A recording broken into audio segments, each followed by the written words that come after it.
Okay, magandang araw sa inyo mga brothers. Meron tayong bisita ngayon. Galing pa po itong Makati. Yan, dumayo po rito sa Tanay Rizal. Papayos niya yung motor niya kasi yung kanyang carburetor nag-aamoy gasolina raw. Pagka minsan nag-overflow ng konti. Ayan. Tapos mahirap pa rin sa umaga. At yung kanyang electric starter hindi po siya gumagana. Pero meron naman po siyang battery. Okay naman yung kanyang battery. Tapos yung kanyang busina, ayan. Ngayon mga brothers, checkin natin kung anong problema nitong motor na to. Kung battery, o yung kanyang starter relay, o yung kanyang carbon brush. Checkin natin isa-isa yan. Ngayon, isasama na rin natin yung kanyang sprocket combination dahil gusto na may-ari. Medyo maganda ang hatak dahil ito po yung single. Lagay natin sa maayos na sprocket combination, ayan. Ngayon gagawin natin mga brothers, babaklasin natin to, tune up natin, linis natin carburetor, tingnan natin kung anong problema, bakit siya nangangamoy gasolina o nag-overflow. Ngayon, yung kanyang starter motor, checkin natin yung kanyang starter relay, yung kanyang switch. Ayusin natin lahat yan mga brothers para naman masiyahan yung may-ari sa pagdayo niya rito sa atin sa Tanay Rizal. Ito po ay isa natin subscriber. Ayan. Nagpapasalamat ako kay Kuya at kahit paano magtitiwala sa atin sa pagkakataong ito. Okay? Samahan niyo po ako mga brothers.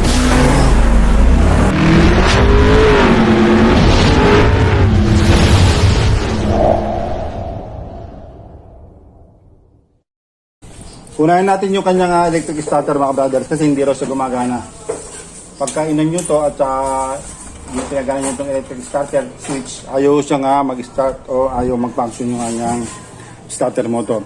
Kung natin gagawin mga brothers, yung kanyang battery, checkin natin kung okay pa yung voltaheng lumalabas sa kanya mga brothers. Tatanggalin natin itong side cover.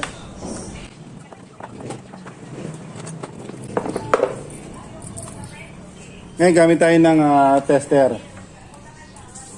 Set natin sa 20 volts. Ayan, 20 po. Ngayon dapat itong battery natin above 12 volts dapat yan.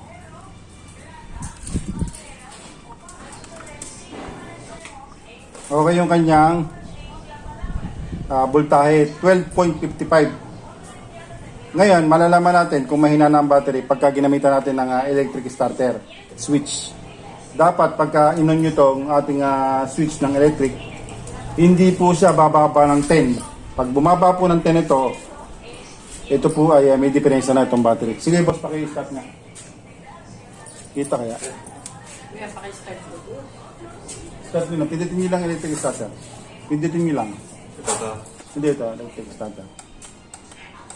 Okay. Ibig sabihin, hindi kumukontak dun sa ano. Okay nyo yung battery, hindi lang kumukontak yung ating electric switch dito sa ating starter motor. Kaya gagawin natin, checkin natin dito. Sa pagtetest po ng ating electric starter mga brothers, unang yung gagawin. Pagka ito po'y sinwitch nyo at tumunog po yung inyong starter relay, ibig sabihin nyo mga brothers, buba po itong switch nyo at saka yung relay. Ngayon dito kayo magpo-focus dito sa ating starter motor. Tingnan nyo po kung may lumalabas na power dito. Ngayon pagka meron po lumabas, automatic babaklasin itong ating starter motor. Okay? Kailangan meron kayong test light. Ayan. Buksan nyo ito. Kailangan po i-ilaw ito mga brothers pagka switch nyo yung electric starter switch. Ayan. Ayan. Okay naman yung kanyang ano. Ang problema natin itong ating starter motor. Babaklasin natin.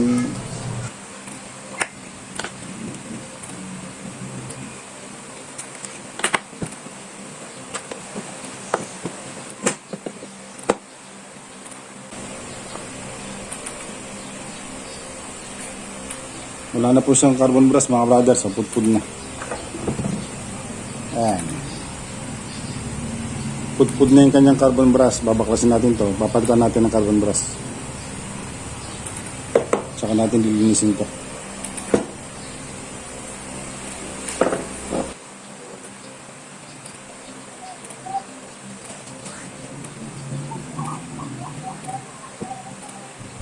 Yun na po yung ating bagong carbon brush mga brothers. Papalitan natin ng bago.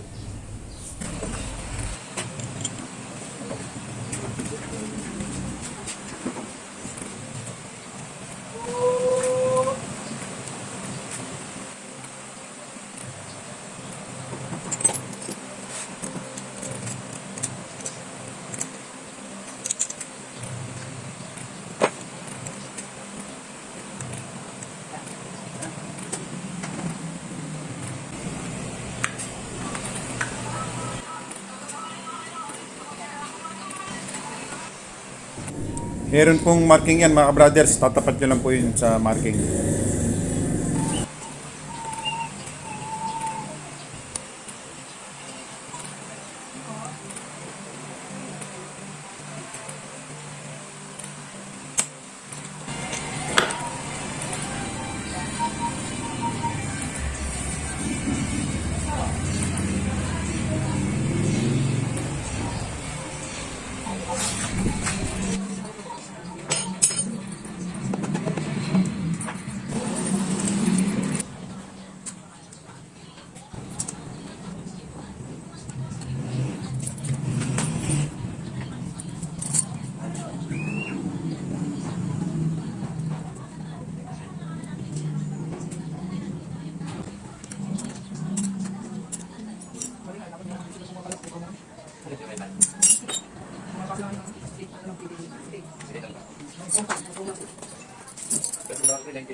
Ngayon, isunod naman natin yung carburetor mga brothers dahil ito daw ay nag-overflow at saka mahirap paanda rin.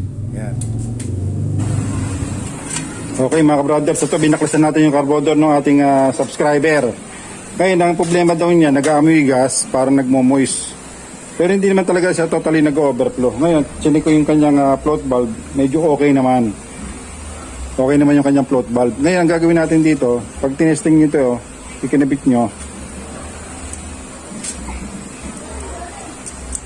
Ayan o.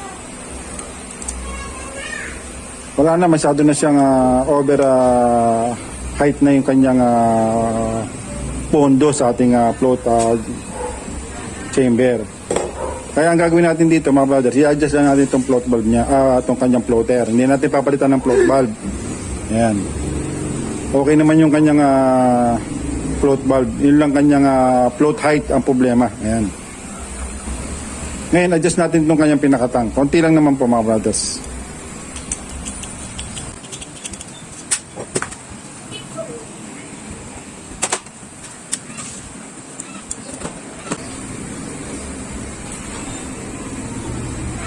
Ayan, konti lang, okay na yun.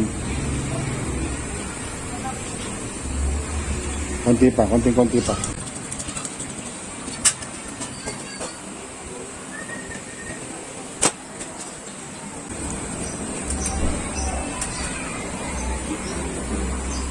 Yan, okay na.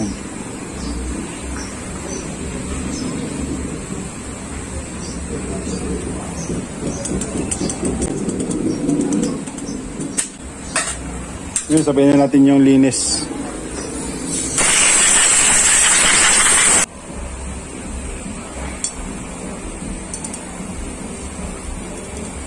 Kalahati. Isa. Isa't kalahati.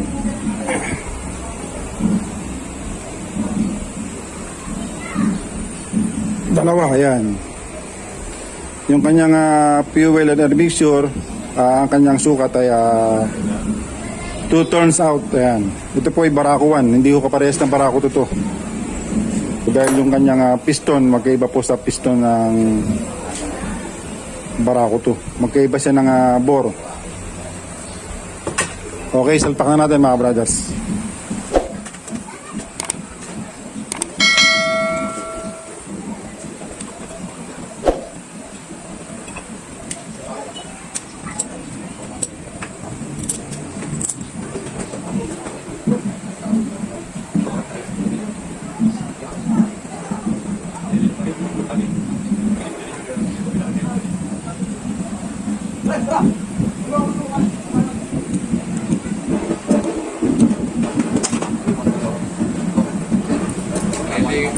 Okay, tune up natin mga brothers. Kailangan natin. 0.08 mm. Dito naman, 0.10 mm.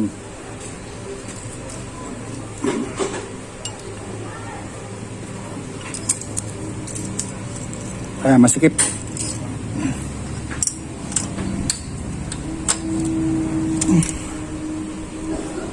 Masikip.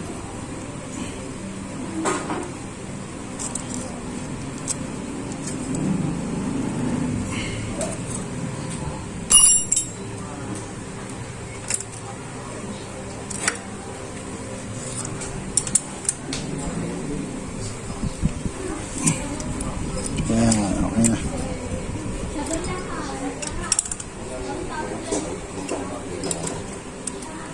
Dito naman sa kabila, 0.08. Ito, okay naman dito sa intake mo.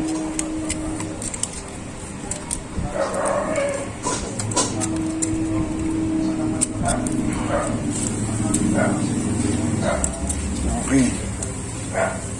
Dito lang masikip sa kabila. Ayos na natin.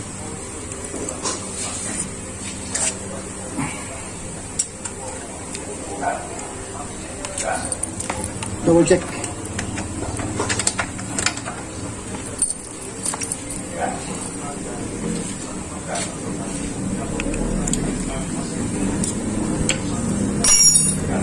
Check.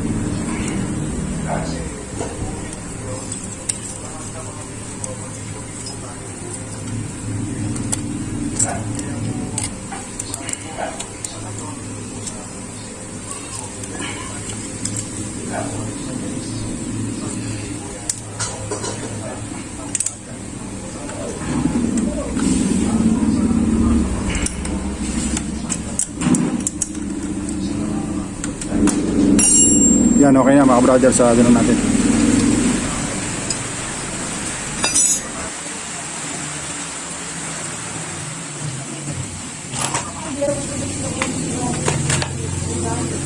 Yan, kuya, start na nga.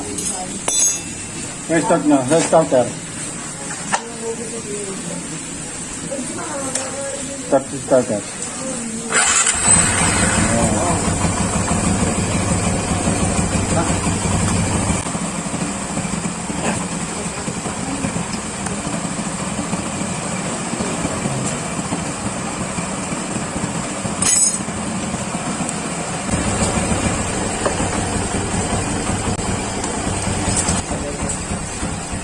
Yan mga brothers, okay na. Yung poging bata, oh. Nasa harapan pa, oh. Isang taong shotgun. Yun!